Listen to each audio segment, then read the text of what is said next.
it's me, the Genie, again. Well, I'm here talking to you again for the other weekend, and what can I say about this week? Not much, really, because I haven't really integrated in with the week very well at all. I think I popped in to find out what was going on in the world. It just wasn't right. There was things which didn't quite gel well with me, didn't quite make sense to me, so I just wouldn't have anything to do with it. Because life's a little bit like that, you know? You don't have to go through everything. You don't have to be controlled by everything and follow the trends and things like that. You make your own way and you make your own world. That's what you do. That's what I did, to take myself away. You'd think it was a lot better, wouldn't you? What with all of you being free now, or freer. But I suppose with freedom, you can kind of see what's coming. It makes you realise things. So for those reasons, I wouldn't really integrate with the week at all. And instead, I went back to something that I love very, very much, surprisingly as well. It's one of those surprises that you just don't expect. And to put it into context, I don't know if you're a fan of Tim Burton. I personally like Tim Burton films. I like the way that they're more of a painting than an actual film that moves. And there was one film that I never got, and there was one film that I actually didn't like when it came out. And I went into the cinema to see this, and it was Dark Shadows, starring Johnny Depp, which is unusual for Johnny Depp to be in a Tim Burton film. So it was a nice change, but when I watched the film, I didn't get it at all. I didn't like it. I didn't understand it, and I just couldn't see the point of it whatsoever. We're talking about Dark Shadows of Tim Burton. To be honest with you, at the time I thought it was probably the worst film that I'd ever seen from Tim Burton. And then I started going through Amazon Prime. And as I was going through Amazon Prime, I saw this series called Dark Shadows. And it had many, many, many episodes, 1,000 and something episodes, I don't know. And it's this soap opera in America. And when you first start watching it, it comes across as if it's being filmed live. It may have been filmed live to begin with, I don't quite know. But everything is still in it. If they mess up the lines, it's still in it. If the set wobbles or falls over or something goes horribly wrong, it's still in it for all of you to see. And I started watching it, and I couldn't stop. And I'm right towards the end now of the series. There's 2 films for me to look forward to before the Tim Burton film. So I've been watching Dark Shadows. And if you don't know what Dark Shadows is, like I say, it's a soap opera. It's a soap opera like Coronation Street. In fact, it's very much like Coronation Street when you first start watching it. Not so much as in the storylines, but more into the kind of live kind of feel about it. But the difference is it's totally messed up, okay? You have a family, probably the most cursed family since the Kennedys, and this family are battling with spirits, vampires, werewolves, curses, ridiculous zombies. There was a doctor making a Frankenstein's creature underneath his laboratory, and it's an incredible series, and it's had me hooked from the beginning. Really, really hooked. I personally love Star Trek, and I'll be making a little video about Star Trek First Contact Day, which is 5th of April, this Monday coming. And I love Star Trek. I love Star Trek. I hold Star Trek above anything in this sort of like art-wise. I mean, for me, Star Trek is just, well, we'll talk about that in another video, but for me, Star Trek is number one, and there is nothing that's ever come close to, like, there's nothing that's ever come close to it. Star Trek, all the series of Star Trek, and Dark Shadows did that. Dark Shadows creeped right up there, and just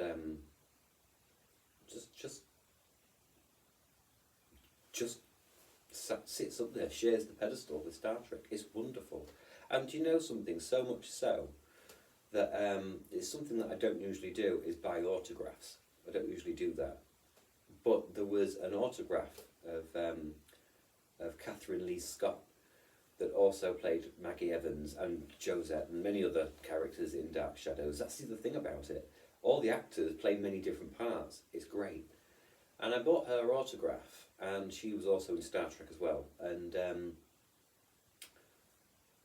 I've never done that before. In fact, at one point I was even bidding on eBay for a bracelet worn by Grayson Hall, Dr. Hoffman. It was a prop, an actual screen used prop. And I was actually bidding for that. Actually bidding for something like that. You know, that, and whichever one of you got that, damn you. You only just won.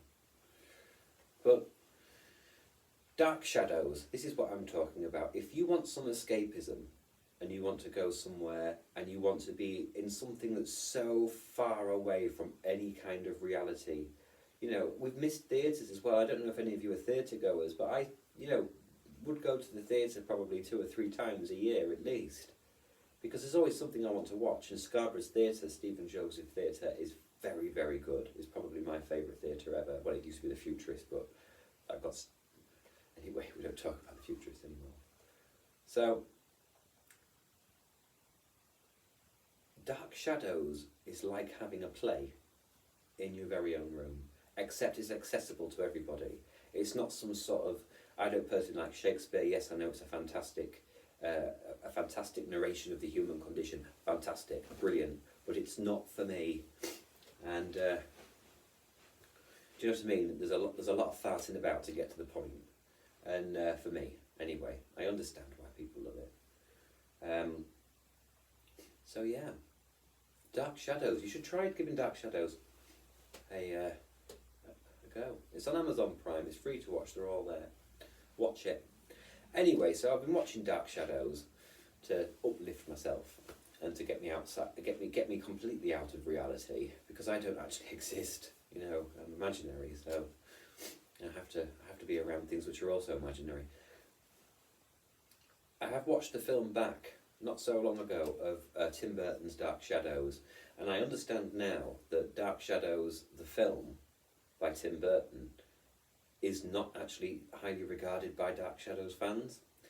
So I don't actually feel that. I actually quite like it. I liked it for what it was. It was a send-up of Dark Shadows, because it would never have worked in any form. It would never have worked at all. If they'd done it too serious, it wouldn't have worked, because it didn't get the almost the carry-on nature of the show. If they'd done it as a full-out comedy like they did, it still wouldn't work, because it was only funny in a way which actually wasn't purposely funny. It wasn't funny on purpose.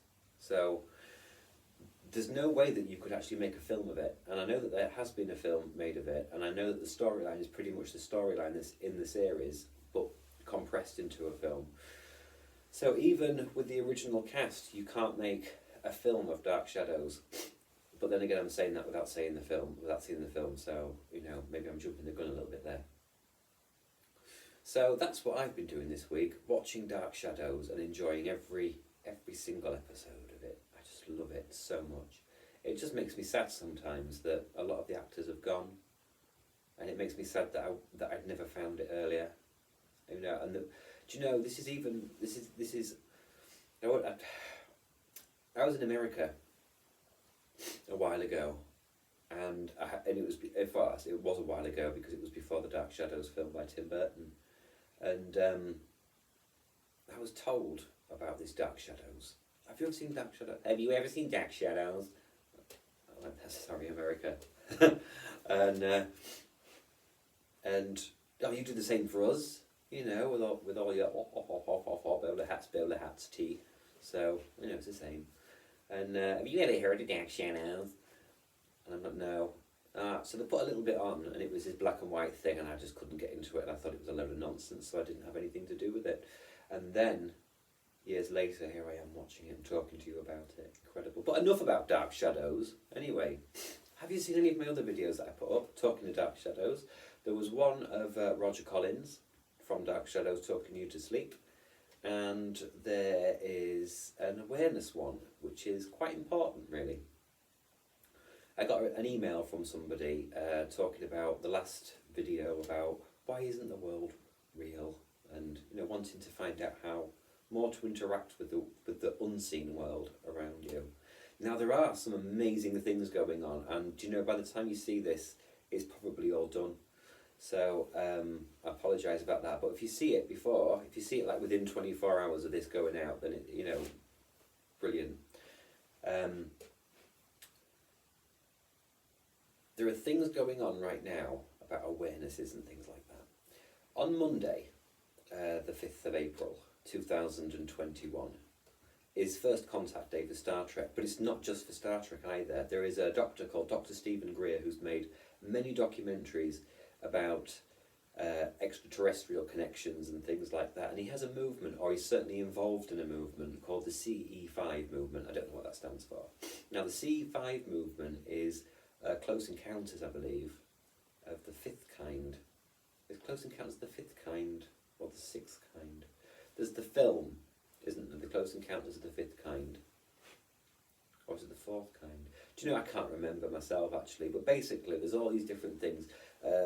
Close Encounters of the first kind, of the second kind, of the third kind. Oh, is it the third? Was that the third kind?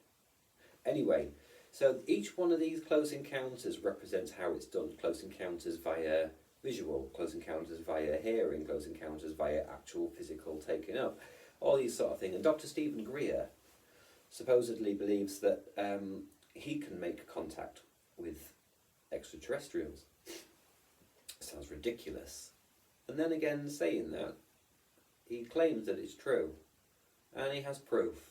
He has proof in the form of government documentation given to him personally by the government when France actually went to him and asked him if it was true and could they do it. And he said yes, providing that I get government proof that it happened. And that's what they did, and he did get the proof. So for First Contact Days for Star Trek, which I will talk about on a different video, he's also going to be doing a global consciousness, a global kind of meditation in order to connect with any extraterrestrials. And I can personally testify, it could be my imagination. I mean, look at me, clearly there's something not quite right. But nevertheless, I have tried this and it did work.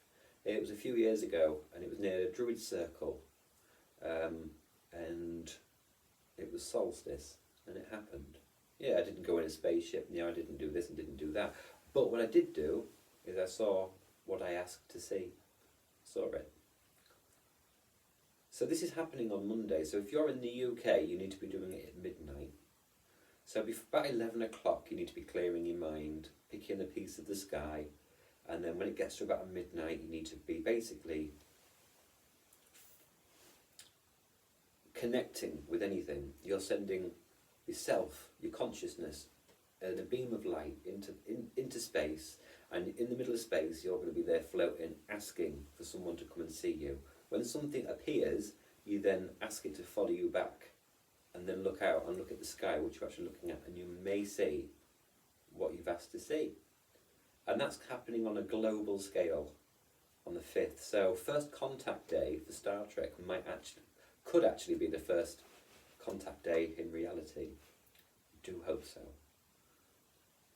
I do hope so. I mean, there's these here behind me, these contact cards. These are fantastic. Absolutely fantastic. Very expensive, but we got them very, very cheap. But they're very expensive. If you can get hold of a deck, cheap, get them. If you've got the money to get them expensively, get them. Worth it. So very, very good indeed. So that's what's happening this week in terms of madness. Now, going back to the whole thing about the email, I received an email asking about how do I get to see the unseen world around me. And it is a simple case of awareness. And what I've done is I've made like a not so much a meditation, but I've kind of like designed a kind of sound, a kind of a sound exercise for you to listen to and follow the instructions on. It's on my channel. If you haven't liked and subscribed my channel, by the way, please subscribe. If you're still watching, please subscribe. It really, really helps, apparently. That's what I'm told. So, with this awareness, it is a very old audio track of Israel Regardie, who was this. He was a magician in the terms of a real magician, in terms of actually practicing real magic and making it out there, accessible for everybody. So I've taken an old recording of Israel Regardie talking you through an awareness exercise. Very, very straightforward what he's telling you. Stand erect, wobble about, shake about, drop down like a snake, wiggle about, all this, and then basically makes you aware. Starts to exercise in what your awareness is and how to recognize the subconscious and the subliminal, what is actually your mind, what is actually isn't your mind and is using your mind, on and on and on. And what I've done is I've put it to some music. I say music is more of a soundscape, and the soundscape slowly builds and then stops and then repeats, slowly builds and then stops and repeats. And there is a reason for that, because that particular soundscape is very uplifting, and it's very good. It seems to be golden to me when I listen to that particular sound. It seems to uplift all of my energy. So I've mixed them in together in the hope that it might help. So if you're wanting to think more about awareness and you want to be aware of what you can't see around you, about some of the things that I've spoken about before, try that. Just try it and see how you get on with it. It's only half an hour. It's worth it. It's worth trying. I mean, I did try it beforehand and did have somebody else try it beforehand, and it was fantastic. So go for that. And I'm saying fantastic for the Israel Regardie. Not so much for my mixing techniques. I'm terrible at this sort of thing. See my shoes, by the way? Do you like my shoes? Aren't they good? I realised, that you never get to see my shoes. These are my lovely shoes here. Yeah. Somebody once called them shit flickers. Imagine that. Disgusting. So, I don't know what the plan is for this week coming up. Hopefully I'll feel a little bit better about integrating into the world again. But we'll see. I can't think of anything else to talk about. Oh, to go on a little about the Lorraine Kelly thing, it wasn't just national insurance, it was about tax evasion. So, and she did get away with it. So, either she is an actress or she's a tax avoider. Either way, she ain't real. And what else can we talk about before I go? Is there anything I need to tell you? Anything at all? Well, I was going to show you the CE-5 handbook for what we was talking about earlier. The CE-5 handbook is available on Amazon now. I would suggest that you get it. And it's a very big book, actually. It's full of information, and I feel like one day it's going to disappear. So, by all means, you should watch it. And I think I'm going to end it there, because I can't really think of anything else to talk about right now. Well, I could talk about many, many, many, many, many things, Mahoney. But I can't think of anything to talk about right now. Thankfully, I'm still quite positive. I say thankfully. You know what I'm like. If you do know, if you've met me before, I'm often quite moody. But quite now, I'm all right. Maybe it's because I haven't had to talk to anybody yet. Maybe that's what it is. One more thing. There's just one more thing. Columbo. I love Columbo. And then he swore again. Try and minimise. Like 3 swear words. Keep it in there. Yeah, one more thing. Just remember that any choice that you make is up to you. And when somebody tells you about your choice being wrong, and when somebody tries to spend a great deal of time and effort to try and convince you something which you believe isn't what you want to do, then don't do it, because that will form a kind of a resentment which you'll never be able to get rid of. Whatever you're thinking about doing, whatever your decision is, if you've thought about it properly and really considered everything, then don't let anything else change that. Nothing good comes from things when people make the decision for other people. We're not children. These videos aren't made for children. We're not children. We should be silly. We should always be silly. Always. But at no point should you conform to something that you don't believe in. Always remember that. Always remember that. There's people out there that have died for you to be able to have that right. And there are people out there who are dying to be able to have that right. We live in a world where some people still aren't free. We live in a world where a Middle Eastern country gave full citizenship to a robot and full freedoms and full rights to a robot before it gave that freedom and rights to women. That's the world we live in. If you have an opinion and you have a belief, then stick to it. Yeah? As long as it's not hurting anybody else. And if they'd say it's hurting anybody else, then it's probably not true. Because if it was hurting anybody else, you'd know about it by now. And if you didn't care after that, that would make you a sociopath or a psychopath. So, stick to what you want to do. We all do bad things, but we can recognise bad things and we can change them. Don't let somebody do a bad thing for you. So for now, I'm going to go and probably have a cup of tea and probably giggle madly, jump on the beds for a little bit, maybe break into some houses, maybe break some windows. I think that's what I'll do next. So thank you very, very much for watching, and like and subscribe and help me out, please. And feel free to get in contact. I'm sure there's some sort of email-y thing that you can get in contact with. I don't really read comments or anything. Well, I do, I suppose. I do, because I have replied to them sometimes. I don't know. Do you know, I've been getting a lot of strange comments. One of them said, like, bit in or something like that, and I pressed it wondering what it was. I thought it was somebody's, I thought it was like this, you know, you get these, like, people saying things like, are you okay, and all that sort of thing, without actually using the words, and I thought it was something like that, so I clicked on it and it was a pair of boobs. So yeah, I am looking at the comments to get rid of all the boobs that keep popping up, but yeah, please keep watching. I can only improve, really. So thank you very much, and I shall see you soon. Ta-ta.